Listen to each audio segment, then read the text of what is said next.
உங்களுக்கு நிம்மதி உண்டாகுவதாக. தேவனுடைய இரக்கங்கள் அதிகமாவதாக. தேவன் என்ன சொல்கிறாங்கன்னா, சங்கீதம் 107:13 இந்த வசனத்தை தான் தேவன் உங்களுக்கு கொடுக்குறாங்க. அவர்கள் இக்கட்டுகளில் இருந்து அவர்களை நீங்களாக்கி ரட்சித்தார். ஒரு இக்கட்டு, ஒரு சரியான சூழ்நிலை இல்லை, ஒரு இக்கட்டான நேரம், செய்தே ஆகணும், பண்ணியே ஆகணுங்க, இது செய்தே ஆகணும், இது பண்ணியே ஆகணும், தள்ளி போட முடியாது, ரொம்ப அவசியம். தேவன் காப்பாற்றுவாருங்க, கவலைப்படாதீங்க. மோசமாக போகுதுங்க நிலைமை, இல்லை எப்படி சமாளிக்கிறதுன்னு தேவன் முடிவெடுப்பார். உங்களால் முடிவெடுக்க முடியல, தேவன் முடிவெடுப்பார். அவர் இக்கட்டு காலத்தில் அவரே அவர்கள் அடைக்கலம். கர்த்தர் நல்லவர், இக்கட்டு நாளிலே அரணான கோட்டை. உங்களுக்கு அரணான கோட்டையாக இருப்பார், கைவிட மாட்டார். உங்களால் சரியான முடிவெடுக்க முடியாதனால அவரே உங்களுக்காக முடிவெடுத்து ஒரு சரியாக அவர் செய்வார், உங்களுக்கு சரியான விடையாக இருப்பார்.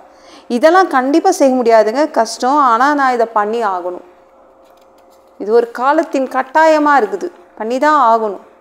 இவ்வளோ பணம் தேவைப்படுது, இவ்வளோ நாள் இந்த பணம் வச்சிட்டு இருந்த, திடீர்னு நான் செலவு பண்ணிட்டோன்னே இந்த இந்த இந்த நெருக்கடி நிற்குது, எனக்கு முக்கியமாக தேவைப்படுது, இவ்வளோ பணம் தேவைப்படுது அப்படின்றீங்களா? தேவன் முடிவெடுத்து உங்களுக்காக செயல்படுவார். சரிங்களாங்க? என்னங்க இவ்வளோ வேலை வாங்குறாங்கங்க என் வேலையில் அப்படின்றீங்களா?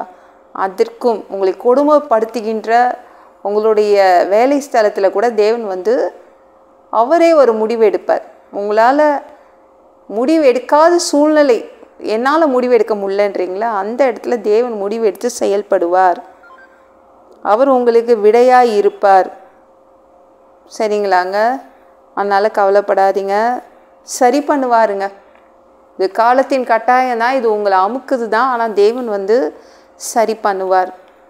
யாத்திராகமம் 5:14 நீங்கள் எடுத்து படித்து பார்த்தீங்கன்னா, பார்வோனுடைய ஆளோட்டிகள் இஸ்ரவேல் புத்திரர் மேல் வைத்த அவர்களுடைய தலைவர்களை நோக்கி, செங்கல் வேலையில் நீங்கள் முன் செய்தது போல் நேற்றும் இன்றும் ஏன் செய்யவில்லை என்று கேட்டு அவர்களை அடித்தார்கள். என்னங்க இது? வேலை செய்கிறவங்கள அடிக்கிறாங்க. எந்த ஆஃபீஸ்லேயும் இல்லாத ஒன்றாக இருக்குது, எந்த கம்பெனிலையும் நடக்காத ஒன்றாக இருக்குது. அந்த காலம் எப்படி இருந்திருக்கு பாருங்களேன், வேலை செய்யலைன்னு கேட்டு அடிச்சிருக்காங்க. மோசமான அந்த காலம் எப்படி இருந்திருக்கு பாருங்களேன். ஆனால் அவங்க அடிமைகள். எதுக்கு இந்த நாளுக்குரிய செங்கலை எதுக்கு நீங்கள் அறுத்து தீர்க்கலை? நேற்று இன்றைக்கும் ஏன் இவ்வளோ செங்கல் குறையுது, இவ்வளோ செங்கல் கொடுத்துருக்கணுமே அப்படின்னு அடிக்கிறாங்க ஆளோட்டிகள். அவங்கள வேலை வாங்குறவங்க. ஃபஸ்ட்டு அவங்களுக்கு வைக்கோல் கொடுத்துட்டு இருந்தாங்க, அவங்க வைக்கோலை நிறுத்திட்டாங்க. இவங்க விடுதலை எங்களுக்கு வேண்டும்னு சொன்ன உடனே என்ன ஆச்சு, வைக்கோல் கொடுக்குறத ஸ்டாப் பண்ணிட்டாங்க. அவங்களே போய் வைக்கோல் தேடுறதுனால அவங்களுக்கு டைம் இல்லை, செய்ய முடியல. அதை சொன்னால் கூட அதை ஏற்றுக்கலை. தேவன் என்ன பண்ணார், அவர் முடிவெடுத்தார். தேவன் முடிவெடுத்தார். எப்படி முடிவெடுத்தார் நம்மளுக்கே தெரியும். அது மோசமான நிலைமை. ஆளோட்டிகளால் இவங்க அடிக்கப்பட்டாங்க. வேலையை ஏவுறாங்கல்ல, அவங்க இவங்கள அடிச்சுட்டே இருந்தாங்க. ஆனால் தேவன் பெரிய முடிவெடுத்து இவங்களுக்கு விடுதலை கொடுத்தார். தேவன் உங்களை ரட்சிப்பார், காப்பாற்றுவார். இவங்க அதுக்கப்புறம் செங்கல் அறுக்கவே இல்லை, அவங்களுக்கு விடுதலை கொடுத்து அவங்கள கொண்டு போய் கானான் நாட்டில் சேர்த்தாரு. உங்களுக்காக அவர் நிறைய முடிவுகள் அவர் எடுக்கிற நேரம் வந்துருச்சு. சரிங்களாங்க?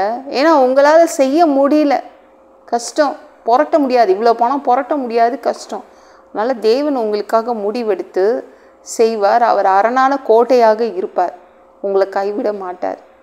சரிங்களாங்க? இந்த வீடியோ பிடிச்சிருந்துச்சுன்னா மற்றவங்களுக்கும் ஷேர் பண்ண மறக்காதீங்க. கர்த்தர் தாமே உங்களை ஆசீர்வதிப்பாராக.